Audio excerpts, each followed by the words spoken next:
nenge Ekisse Mirundi birowoozo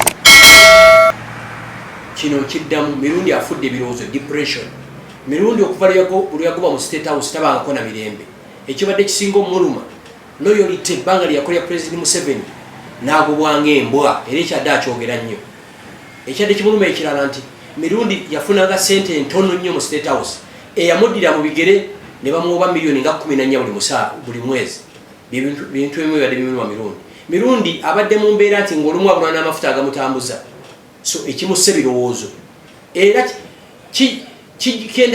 kigenda kunnewuunyisa nnyo singa ndaba nti gavumenti evuddeyo mu kumuziika kwe. Lwaki abantu mubajjukira bafudde? Lwaki abantu mubajjukira bamaze okuva ku nsi?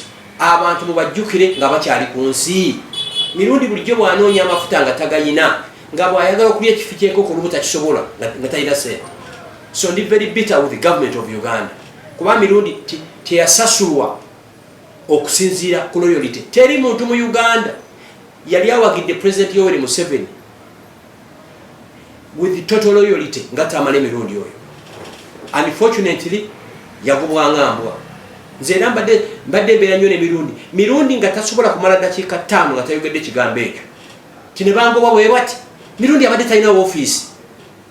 Presidential advisor mulamba nga talina office. Nga office ye eri wali ku Division Road nga wabeera. Ekisooka mu Uganda muno ndayiranga ntyakatula teri muntu abadde amanyi kwogera Luganda nga Tamale Mirundi. Teri muntu abadde amanyi ngero nga Tamale Mirundi. Teri muntu abadde amanyi bwakabaka bwa Buganda ne Buganda as a kingdom nga Tamale Mirundi. Ndozo n'okuba ebbanga lyamala mu mawulire kyekibadde kimufuula enjawulo. Tamale abadde ayogera ebyobufuzi n'ayogera ebintu ebiri shosho n'ayogera n'ebintu ebirala. Ate ekiranga sometimes I take a lot of comedy mu byayogera. Kubanga a good communicator or a good orator olina okubanga sometimes oli hilarious kyebadde kimufuula enjawulo. Actually yabadde omwogezi wa Patriotic League of Uganda mu Central Region.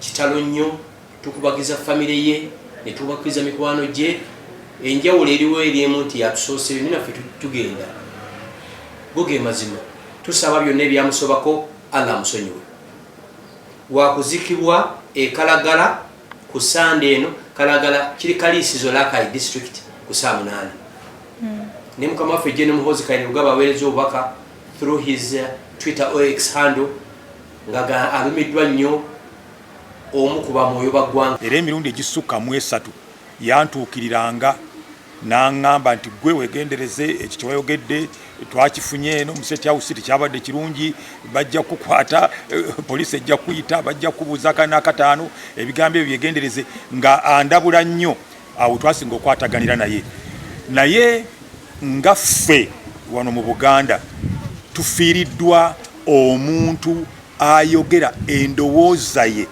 ayogera kyabalabye nga takitya takirumamu oba oli president ng'akugamba oba oli ame komanda ng'akugamba oba gwe okulira poliisi ng'akugamba abadde munnayuganda omuganda atatya kubuulira bali mu gavumenti ekikyamu kye babeera bakoze. Olunaku lumu yagamba nti ndi muganda we ne mubuuza gwe weddira muziro gwange nanga nti oli muganda wange lwakuba naawe bakuyita kinanjo kyankimize nga nze totya kwogera kyolabye ne kiwulira ku mutima gwo. N'agamba jangu twalina omukolo kwe twali naga jangu otule wano kubanga gwe nawe bakuyita naamwatulira nga nze ng'agamba nange mufaanana